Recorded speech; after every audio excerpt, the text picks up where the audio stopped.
in a coaching call this week with the one I have for just higher desire partners in a relationship. So they can talk to each other, talk to me, and just focus in on what it's like in that role. And they don't have to worry about saying anything that might hurt their partner or upset them.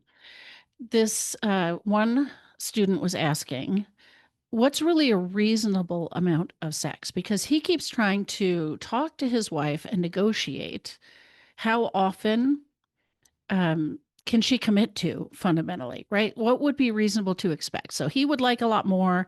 And, what is she willing to kind of commit to? And they have this conversation over and over. And his struggle is, why won't she stick to it? I'm trying to meet her where she's at, let her set this number of a reasonable expectation, but then she's not following through. She's not bringing it up. She's not adhering to what seems to be this agreement. And what I said to him and what I wanted to talk about today is it doesn't help to set up a quota because that's effectively what you're doing. And I get the impulse for this. So many people focus on frequency and let's just figure this out together. And I'll even meet you at your number. Isn't that thoughtful, considerate, maybe even generous of me to just sort of settle for what you say? But the problem is we can't set a quota or an expectation and know that we're going to want sex that much. Like it's so separate from connecting to desire. Once we set it up that this needs to happen once a day, once a week, once a month, whatever it is, and then the lower desire person gets the message that I need to just show up and do this however often I agreed to, whether I want it or not. And that is not going to help you.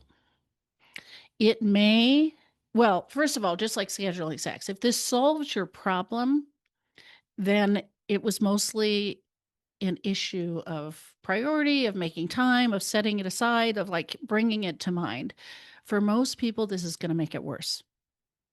The lower desire person is feeling like it's an obligation. I need to do this because I said I would. I made an agreement. I need to keep this agreement. And again, it is totally divorced from do I want this or not? And for an awful lot of couples that are doing this, they just sort of show up and we're going to have sex the way we have it. And there's not the right energy or effort put into creating a space to see if the lower desire person could get in the mood and actually want it. And then if they do get in the mood and want it, cool, proceed, have sex, whatever that is for you. But it's got to be okay if they don't. This kind of flexibility, what I call maybe, right? When sex is yes or no, we're doing this or not doing this. If we start this, we expect to finish this, really, really creates problems. What's going to help couples with desire discrepancy, and especially when one person does not have what I call proactive libido, is a maybe. Let's show up and see what happens. Let's show up and let me see if I can be open and willing and come up and inform you with what I need and where I want to start. And let's see if we can get into it. And if my body responds and I get turned on and I want sex, cool, let's keep going.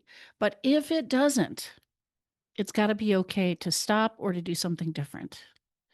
So when you set up a quota that is tied to a specific outcome, like we are going to have, penis and vagina intercourse once a week, that's going to create more barrier.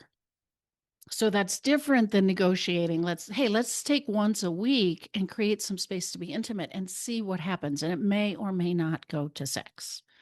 So fundamentally, you want to avoid anything that is adding to a sense of obligation and duty and quota and about frequency and about planning for it that is totally separate from whether somebody could actually want it. It's going to be counterproductive.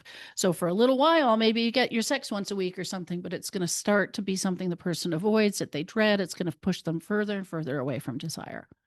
I hope this is helpful. I threw a lot in there. And of course, this isn't scripted, so I'm just, talking off the top of my head. But avoid focusing on what is the right amount, what is normal, what is reasonable, and focus on nurturing desire.